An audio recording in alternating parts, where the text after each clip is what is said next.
Hello everyone, good morning to all of you. Welcome to logic पाठशाला। So friends, morning हो गई है और करंट अफेयर्स का सेशन आपके लिए अवेलेबल हो गया है। सो आज हम इस वीडियो में कवर अप करेंगे 28 और 29 जनवरी के इम्पॉर्टेंट करंट अफेयर्स के questions. So daily CA friends most important है आपके हर एक एग्जाम के पॉइंट ऑफ व्यू से। सो पूरी इस वीडियो को ज़रूर देखिएगा। साथ ही में हम डेली सीए के साथ आपको रेगुलर जो है स्टैटिक जीके के क्वेश्चंस भी कवर कराती हैं। पीडीएफ मिल जाएगा आप लोगों को हमारे टेलीग्राम ग्रुप से, लॉजिक पाठशाला 16। लिंक प्रोवाइडेड डिस्क्रिप्शन बॉक्स में। सो आइए फ्रेंड्स, आज के इस इंपॉर्टेंट सेशन को शुरू करते हैं एक मोटिवेशन कोट से। सो आज का मोटिवेशन कोट है, a negative mind will never give you a positive life. देखिए, नेगेटिव दिमाग ना कभी भी हमें एक पॉजिटिव लाइफ नहीं दे सकता। तो इसलिए कहते हैं ना, हमेशा अपने दिमाग को, अपने माइंड को पॉजिटिव रखें, क्योंकि जितना आप पॉजिटिव रहेंगे, आप अच्छा सोचेंगे तो आप अपने काम पे भी बहुत अच्छे से फोकस करेंगे। और अगर कभी फेलियर भी है तो आप उसे भी बहुत अच्छे से उसका सामना कर सकेंगे। तो ऑलवेज पॉजिटिव सोचें, नेगेटिव ना रखिए अपने माइंड को बिल्कुल भी। तो पॉजिटिव रहेंगे तो आपकी लाइफ भी कैसी रहेगी, पॉजिटिव। तो चलिए फ्रेंड्स, अब बात करते हैं इंपॉर्टेंट डे से, जो कि है वर्ल्ड लेप्रोसी डे। देखिए, वर्ल्ड लेप्रोसी डे जो है ना, वो जनवरी का जो लास्ट संडे होता है उस दिन मनाते हैं। और 2024 की बात करें तो लास्ट संडे कब हुआ था, 28 ऑफ जनवरी को। तो इसलिए 28 जनवरी को कौन सा दिन मनाया गया, वर्ल्ड लेप्रोसी डे। तो इसकी डेट एग्जैक्ट नहीं याद रखना, इसको याद रखना है आपको कि ये जनवरी के लास्ट संडे मनाया जाता है। अब इसके कुछ इंपॉर्टेंट पॉइंट डिस्कस करेंगे। तो क्यों मनाते हैं इसको? तो ये दुनिया भर में देखिए, जो लेप्रोसी से अफेक्टिव होते हैं, लेप्रोसी होता है कुष्ठ रोग। कुष्ठ रोग से जो प्रभावित लोग हैं, उनकी आवाज़ उठाने को, उनको एक अपॉर्चुनिटी प्रोवाइड करने के लिए ही ये मनाया जाता है कि वो सभी अपनी वॉइस को उठा सकें, अपनी आवाज़ को उठा सकें। लेप्रोसी की बात करें तो ये एक क्रॉनिक इन्फेक्शियस डिसीज़ है, यानी ये एक दीर्घकालिक संक्रामक रोग है जो कि एक टाइप के बैक्टीरिया की वजह से होता है। और उस बैक्टीरिया का नाम है माइकोबैक्टीरियम लेप्री। तो ये जो बैक्टीरिया है, इसी के कारण होता है लेप्रोसी। इस बार थीम रही इसकी, तो याद रखेंगे, छोटी थीम है तो मोस्ट इम्पॉर्टेंट है, बीट लेप्रोसी। अब फ्रेंड्स, पद्म अवार्ड्स की देखिए अनाउंसमेंट हो गई है। और ये पॉइंट रह गया था, लेकिन हम इसको कवर ज़रूर करेंगे। और इस पे मैं आपको एक अलग से वीडियो भी प्रोवाइड करूँगी, क्योंकि इससे रिलेटेड बहुत सारे क्वेश्चन देखिए आपके एग्ज़ाम में बन सकते हैं। वो सारे क्वेश्चन हम अलग से वीडियो में डिस्कस ज़रूर करेंगे, 1-2 दिन में ही आपको वीडियो मिल जाएगी। आज कुछ कुछ मेन इंपॉर्टेंट पॉइंट इस वीडियो में थोड़ा सा हम डिस्कस कर लेते हैं। सो पद्म अवार्ड्स 3 कैटेगरीज में होते हैं। देखिए, पद्म विभूषण, पद्म भूषण एंड पद्मश्री। सबसे पहले हम कुछ इंपॉर्टेंट पॉइंट डिस्कस करें तो 2024 में कितने पद्म अवार्ड्स की अनाउंसमेंट हुई है। सो टोटल पद्म अवार्ड्स की अनाउंसमेंट हुई है 132। ये तो हो गए टोटल। अलग अलग कैटेगरी वाइज बात करें तो देखिए, 5 पद्म विभूषण, 17 हो गए पद्म भूषण और 110 हो गए पद्मश्री। सो आपको नंबर याद रखना है, 5, 17 एंड 110। टोटल कितना हो गया, 132 अवार्ड्स। अब टोटल 130 अवार्ड्स जो हैं, पद्म अवार्ड्स जो हैं, उनमें से वुमेंस कितनी है, तो टोटल बात करेंगे तो वुमेंस है 30। फॉरेनर्स यानी जो एनआरआईज हैं, उनकी कैटेगरी में टोटल कितने लोग हैं जिनको पद्म अवार्ड्स जो हैं इस बार मिलेंगे, 8 पर्सन। और पॉस्ट्यूमसली कितने अवॉर्डीज़ हैं, तो 9 पॉस्ट्यूमसली हैं। पॉस्ट्यूमसली मतलब होता है मरणोपरांत। सो मरणोपरांत कितने लोग हैं जिनको पद्म अवार्ड्स की अनाउंसमेंट हुई है, सो आंसर इज़ 9। तो ये आप लोगों से ना अलग अलग भी पूछ सकती हैं। पद्म अवार्ड्स जो है, देखिए, इनकी अनाउंसमेंट जो है रिपब्लिक डे की ईव, जो एक दिन पहले की शाम होती है ना, उस दिन ही इसकी अनाउंसमेंट हो जाती है हर एक साल। ये जो अवार्ड्स हैं, ये कन्फर्ड किसके द्वारा किए जाते हैं, प्रेसिडेंट ऑफ इंडिया के द्वारा, जो कि एक सेरेमनी, एक पूरा फंक्शन होता है राष्ट्रपति भवन में। ये लगभग मार्च या अप्रैल के टाइम पे फंक्शन होता है। उसी दौरान प्रेसिडेंट के द्वारा पद्म अवार्ड्स दिए जाते हैं। लेकिन अनाउंसमेंट इसकी पहले ही हो जाती है। तो अभी अनाउंसमेंट हो गई है कि किन किन को पद्म अवार्ड्स मिलेंगे, सेरेमनी बाद में होगी। पद्म अवार्ड्स की देखिए शुरुआत कब हुई थी, 1954 में शुरुआत हुई थी। और तब से पद्म अवार्ड्स दिए जा रहे हैं। लेकिन यहाँ पर आपको ये ईयर्स याद रखने हैं। क्यों? क्योंकि इन ईयर्स में पद्म अवार्ड्स नहीं दिए गए थे, ये एक्सेप्शनल हो गए। बाकी 1954 से हर एक साल पद्म अवार्ड्स दिए जा रहे हैं। अब बात करें वो कौन कौन से ईयर हैं जब पद्म अवार्ड्स नहीं दिए गए थे, तो देखिए 1978 में नहीं दिए गए थे, 1979 में भी नहीं दिए गए थे, उसके बाद 1993 से लेके 97, ये जो बीच के सारे ईयर्स हो गए ना इनके, यहाँ जो है पद्म अवार्ड्स नहीं दिए गए थे। तो ये ईयर्स याद रखना। इनके अलावा हर एक साल जो है पद्म अवार्ड्स दिए जा रहे हैं 1954 से। तो ये बेसिक सी मैंने आपको छोटी सी इन्फॉर्मेशन बता दी। यहाँ से अगर क्वेश्चन बनेगा तो आप डेफिनेटली उसे हैंडल कर लेंगे। अब देखिए पद्म अवार्ड्स में सबसे मोस्ट इम्पॉर्टेंट होते हैं वैसे पद्म विभूषण, जो कि इंडिया का दूसरा हाईएस्ट सिविलियन ऑनर है। कितने थे पद्म विभूषण अवॉर्डीज? तो उनके नाम 5 हैं, और पांचों के हमें एग्जैक्ट देखें नाम, कौन से फील्ड में उनको मिला है और किस स्टेट से हैं वो, ये पूरी इन्फॉर्मेशन जो है हमें यहाँ से फ्रेंड्स याद रखनी है। तो फ्रेंड्स अगर हम बात करते हैं देखिए कौन कौन है, तो फर्स्ट नेम है विजयंती माला बाली।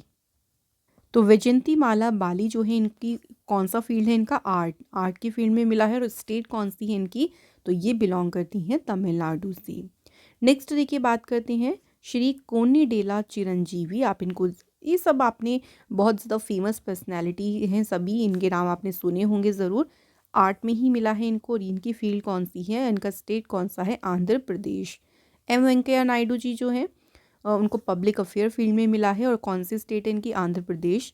नेक्स्ट देखिए श्री बिंदेश्वर पाठक, सोशल वर्क की फील्ड में मिला है, और इनकी स्टेट कौन सी है? बिहार। उसके बाद बात करते हैं पद्म सुब्रमण्यम जी की। तो इनको मिला है आर्ट के फील्ड में, और स्टेट कौन सी है इनकी? तमिलनाडु। तो ये जो पूरी लिस्ट है आपको एग्जैक्ट देखिए ये लिस्ट एज इट इज़ याद रखनी है। कोई भी क्वेश्चन आपसे बन सकता है कि भाई अ, श्री विंदेश्वर पाठक को कौन सा अवार्ड मिला पद्म विभूषण, या कौन से फील्ड में मिला, कौन सी स्टेट से ही बिलोंग करते हैं। तो इस तरह से यहाँ से क्वेश्चन कुछ भी बन सकता है। इसके बाद देखिए पद्म भूषण अवॉर्डीज़ की बात करें तो टोटल देखिए 17 है पैसे। 17 में अगर आप टोटल भी याद ना रख सकें तो मेन तो आपको ज़रूर याद रखने हैं। 17 में से इनको देखिए पॉस्ट्यूमसली मिला है। अगर बात करते हैं पॉस्ट्यूमसली यानी मरणोपरांत, वो कौन कौन है? So first name late actor Vijayakanth, काफ़ी मूवीज़ में आपने इनको देखा होगा। फातिमा बीबी, फातिमा बीबी कौन थी? ये सुप्रीम कोर्ट की पहली फीमेल जज थी, तो इनको भी मिला है पद्म भूषण पॉस्ट्यूमसली। इसके बाद देखिए सत्यव्रत मुखर्जी, जो कि पश्चिम बंगाल में बीजेपी के फॉर्मर प्रेसिडेंट रहे। उसके बाद टॉगडन रिपोंचे, जो कि लद्दाख में स्पिरिचुअल लीडर थे। तो फ्रेंड्स ये हो गए आपके पॉस्ट्यूमसली जिनको पद्म भूषण अवार्ड मिले हैं। अब देखिए एक मोस्ट इम्पॉर्टेंट नाम याद रखना है, क्योंकि इनको फॉरनर की कैटेगरी में मिला है, इसलिए ये इम्पॉर्टेंट भी हो जाएगा, जो कि कौन है? Yong Liu. तो योंग लियू कौन है? ताइवान की फॉक्सकॉन जो ग्रुप है उसके चेयरमैन हैं, और इन्हें कौन सा अवार्ड मिला है? पद्म भूषण अवार्ड। तो इसलिए इस नाम को मैंने अलग से आपको बताया है क्योंकि ये इम्पॉर्टेंट है। बाकी यहाँ पे देखिए पूरी लिस्ट है, आप इसको देख सकते हैं। पीडीएफ आप लोगों को जो मिलेगा उसमें आप अच्छे से पूरी लिस्ट को पढ़ सकते हैं। बाकी जब हम अलग से वीडियो प्रोवाइड करेंगे उसमें हम आपको एक एक करके सारी चीज़ें अच्छे से डिस्कस करेंगे। तो ये पूरी लिस्ट है, देखिए इसको अच्छे से ध्यान से देखिएगा। 17 है जिनको पद्म भूषण अवार्ड्स मिले हैं, और 110 जो है वो कौन है? पद्म श्री अवार्डीज़। ठीक है, तो ये है पद्म अवार्ड्स की कुछ छोटी सी इंपॉर्टेंट बातें, इनको याद रखें फ्रेंड्स। मोस्ट इम्पॉर्टेंट था ये पॉइंट, इसलिए हमने यहाँ पे इसको आज आपको कवर करा दिया। अब चलिए पहले क्वेश्चन की बात करते हैं। सो फर्स्ट क्वेश्चन देखिए, which edition of the joint military exercise का नाम है साडा तानसीक। तो ये जो एक्सरसाइज है ये इंडिया और सऊदी अरेबिया के बीच में होगी 29 जनवरी को, ये यानी आज ये एक्सरसाइज जो है फ्रेंड्स शुरू होगी, और ये एक्सरसाइज कब तक चलेगी? 10 फरवरी तक। तो अगर बात करें इसका कौन सा संस्करण आयोजित किया जाएगा, तो इसका पहला ही एडिशन होगा। सो मोस्ट इम्पॉर्टेंट, किस किस के बीच? इंडिया और सऊदी अरेबिया के बीच। ये एक्सरसाइज कहाँ होने वाली है? तो ये भी याद रखेंगे, इसका वेन्यू है राजस्थान। मेन पर्पस देखिए क्या है इसका, कि जो काउंटर टेररिज्म ऑपरेशंस हैं उन पर पूरा यहाँ पे फोकस किया जाएगा, यानी आतंकवाद विरोधी अभियानों पर पूरा जो है ये अभ्यास फोकस होगा। अब यहाँ पे हम कुछ और इम्पोर्टेंट एक्सरसाइजेस को भी रिवाइज करेंगी, अभी हाल फिलहाल में ही हुई हैं। तो पहली है देखिए desert night. Desert night exercise जो है वो 3 कंट्रीज़ के बीच में हुई है, इंडिया, फ्रांस, यूएई, और ये हुई है अरेबियन सी के ऊपर यानी अरब सागर के ऊपर। उसके बाद जो खंजर अभ्यास है जिसका हुआ 11वां एडिशन, खंजर अभ्यास हुआ इंडिया और किर्गिस्तान के बीच। कहाँ हुई? तो ये एक्सरसाइज हुई बकलो, हिमाचल प्रदेश में। उसके बाद देखिए फ्रेंड साइक्लोन की बात करें तो साइक्लोन का एक्सरसाइज का दूसरा एडिशन हुआ था इंडिया इजिप्ट के बीच, और ये एक्सरसाइज हुई है इजिप्ट में ही। नेक्स्ट है एक्स अयोध्या एक्सरसाइज, जो कि एक नेवल एक्सरसाइज है। इसका पहला ही एडिशन हुआ था किसके बीच? इंडिया और थाईलैंड। बिल्कुल अभी हाल फिलहाल में एक्सरसाइजेज हुई हैं, वेरी इंपॉर्टेंट, इन्हें अच्छे से याद रखें। चलिए फ्रेंड्स नेक्स्ट क्वेश्चन की बात करते हैं। एआई स्टार्टअप है जिसका नाम क्या रखा है? स्टार्टअप का नाम है कृत्रिम, become India's first unicorn in 2024, which Indian company launched this technology. तो एक एआई स्टार्टअप है जिसका नाम है कृत्रिम, जो कि 2024 में भारत का पहला यूनिकॉर्न बन गया है। अब बात करें किस कंपनी ने इस टेक्नोलॉजी को, इस तकनीक को लॉन्च किया, तो इसे लॉन्च किया है किस कंपनी ने? ओला। ओला कंपनी ने इसे लॉन्च किया है। तो स्टार्टअप जिसका नाम है कृत्रिम, ये एक तरीके का संस्कृत वर्ड है आर्टिफिशियल, यानी एक कृत्रिम, उसी का ही एक तरीके का अनुवाद है। ये अगर हम इस टेक्नोलॉजी की बात करें तो ये सिर्फ एडवांस एआई लैंग्वेज कैपेबिलिटी पे ही फोकस नहीं करता, बल्कि जो डेटा सेंटर्स हैं उनके डेवलपमेंट पर भी जो है इसका पूरा जो है ध्यान केंद्रित होता है, बिल्कुल फोकस कर रहा है। तो यही स्टार्टअप है ओला कंपनी का, जो कि इंडिया की पहली यूनिकॉर्न कंपनी बनी है 2024 में। कहाँ तक पहुँच गए हैं ये? $1 बिलियन भी इन्होंने क्रॉस कर लिया है। Next question, telecom major Reliance Jio has joined hands with which company to set up a 5G innovation lab in India. So अभी हाल ही में रिलायंस जियो ने इंडिया में 5G इनोवेशन लैब को स्थापित करने के लिए किस कंपनी के साथ में हाथ मिलाया है? तो जियो ने जो है अभी हाथ मिलाया है किसके साथ? वन प्लस कंपनी के साथ। सो ये जो अलायंस है जो कि वन प्लस और जियो के बीच देखिए जो एक तरीके से लाइन शुरू हुआ है, गठबंधन शुरू हुआ है, इससे क्या होगा? जियो ट्रू 5G जो यूज़र्स हैं उनको अलग अलग सुविधाएं मिलेंगी, फैसिलिटीज़ मिलेंगी, और वो एक बहुत ही अनपैरेलल्ड यानी एक बहुत ही अच्छे नेटवर्क को एक्सपीरियंस कर पाएंगे। तो उनको ये एक्सपीरियंस देना, उनको अच्छी फैसिलिटीज़ देना, इसी पर्पस से रिलायंस जियो और वन प्लस ने जो है हाथ मिलाया है 5G इनोवेशन लैब को सेटअप करने के लिए भारत में। नेक्स्ट क्वेश्चन पे आते हैं। So finance minister Nirmala Sitharaman will be the second finance minister to present her dash straight budget after equaling her record with former Prime Minister Morarji Desai on 1st of February 2024। तो देखिए 1 फरवरी को देखिए budget पेश किया जाएगा जो कि फाइनेंस मिनिस्टर निर्मला सीतारमण जी करेंगी। तो क्वेश्चन में थोड़ा सा देखिए ट्रिकली क्वेश्चन आपको पूछा है, लेकिन बहुत इजी है, तो अच्छे से समझिए इस क्वेश्चन को। 1 फरवरी देखिए 2024 को निर्मला सीतारमण जी अपना कौन सा देखिए सीधा बजट पेश करने वाली दूसरी वित्त मंत्री होंगी, और निर्मला सीतारमण जी का जो रिकॉर्ड है वो किसके बराबर हो गया है? पूर्व प्राइम मिनिस्टर मोरारजी देसाई। सो निर्मला सीतारमण जी इस बार अपना 6th कॉन्जिक्यूटिव यूनियन बजट जो है उसे पेश करेंगी और बन गई हैं दूसरी फाइनेंस मिनिस्टर जो कि अपना छठा जो है बजट को पेश करेंगी। ठीक है, तो याद रखेंगे फ्रेंड्स कौन सा इनका है? तो 6th है कॉन्जिक्यूटिव यूनियन बजट।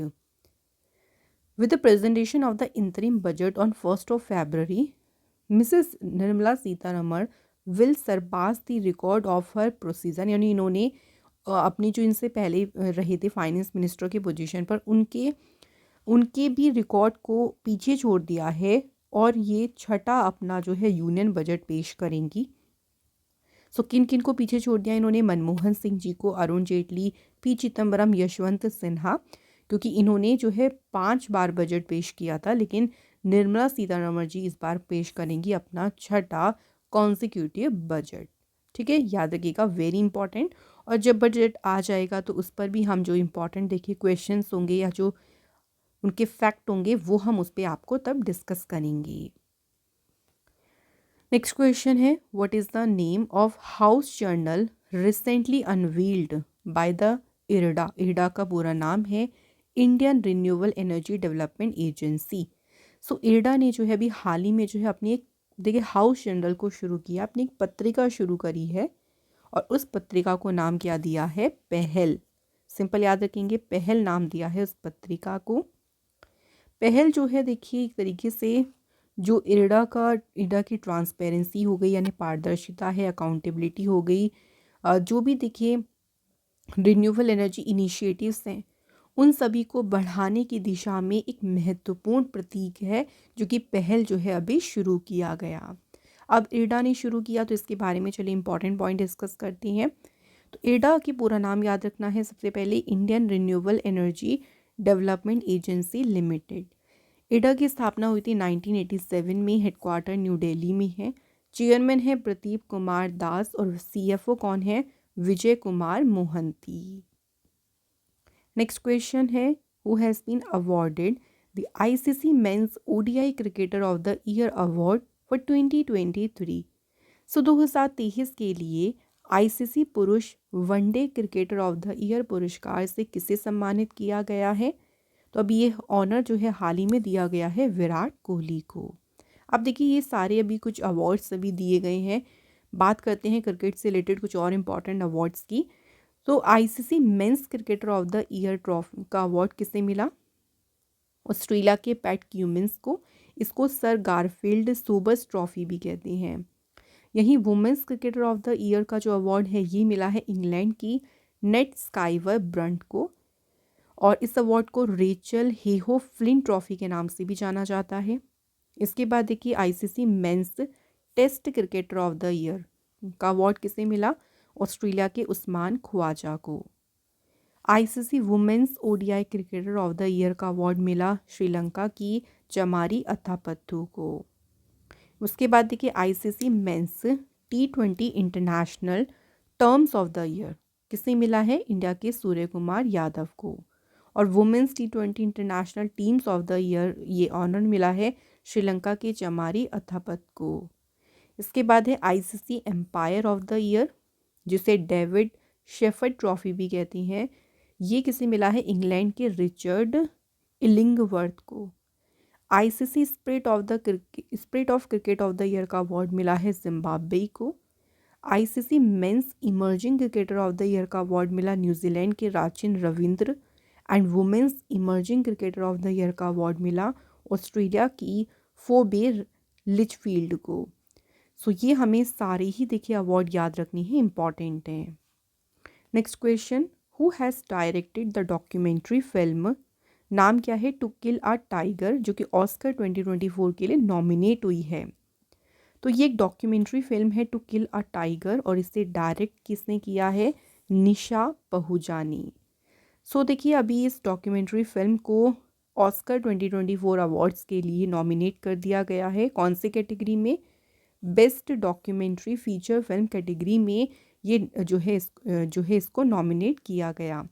ये जो डॉक्यूमेंट्री फिल्म है ये झारखंड में एक माइनर गर्ल, एक नाबालिग लड़की है, उसी की स्टोरी पर जो है पूरी ये डॉक्यूमेंट्री फिल्म बेस्ड है।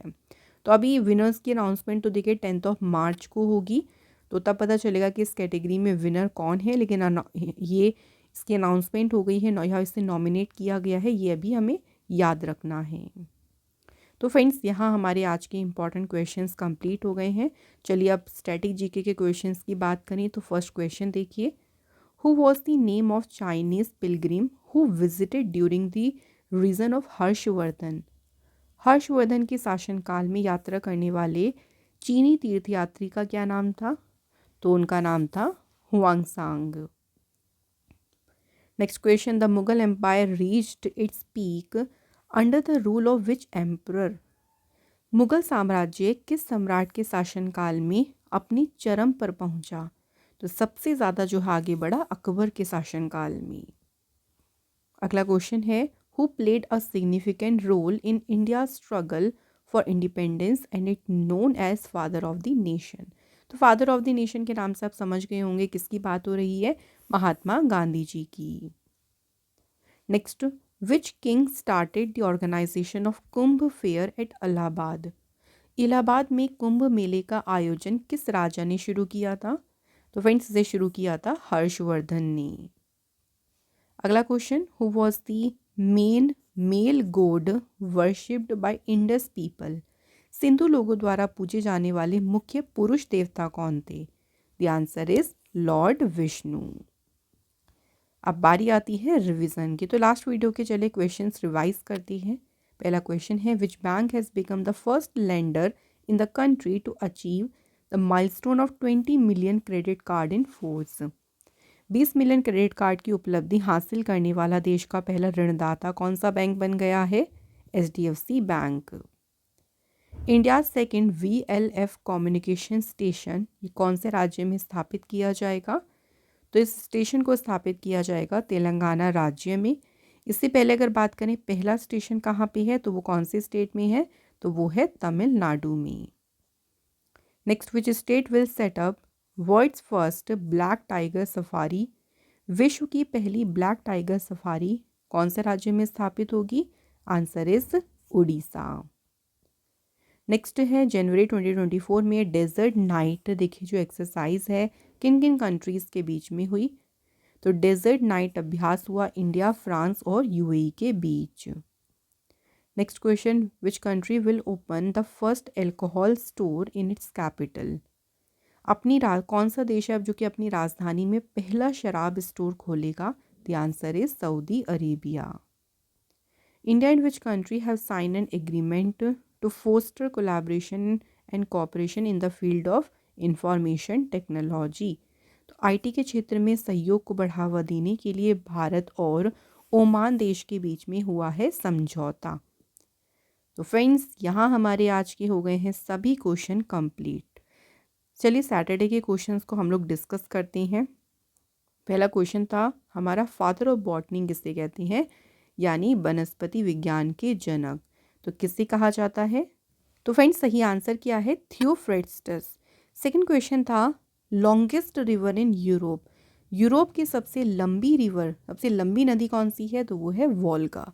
तो थैंक यू फ्रेंड्स, आप सभी के साथ सभी क्वेश्चन के आंसर, दोनों क्वेश्चन के आंसर सभी ने दिए हैं बिल्कुल सही। तो हमने आज के कमेंट कौन किन के रखे हैं? शिका Mohanty and Priya, thank you both of you. And सभी को thank you. And please friends आप लोग क्वेश्चन को ज़रूर सॉल्व करें, वेरी इंपॉर्टेंट आप सभी के लिए। तो आज का देखिए टेस्ट का पहला क्वेश्चन है, largest peninsular river in India, यानी भारत की जो सबसे बड़ी प्रायद्वीपीय नदी वो कौन सी है? दूसरा है, what is the another name for the river Brahmaputra? Brahmaputra नदी का दूसरा नाम क्या है? तो ये हैं आज के दो मोस्ट इंपॉर्टेंट क्वेश्चन। इनके आंसर जल्दी से बता दीजिए कमेंट बॉक्स में। और फ्रेंड्स इसी के साथ आज का ये सेशन होता है यहाँ पे कंप्लीट। फ्रेंड्स अगर आप हमारे चैनल को कुछ भी कंट्रीब्यूट करना चाहते हैं तो आप हमें यहाँ से कंट्रीब्यूट कर सकती हैं। तो आप लोगों को मिलेंगे हम अनदर इम्पॉर्टेंट क्लास में। Till then bye bye, take care, have a good day. Thank you so much for watching this video.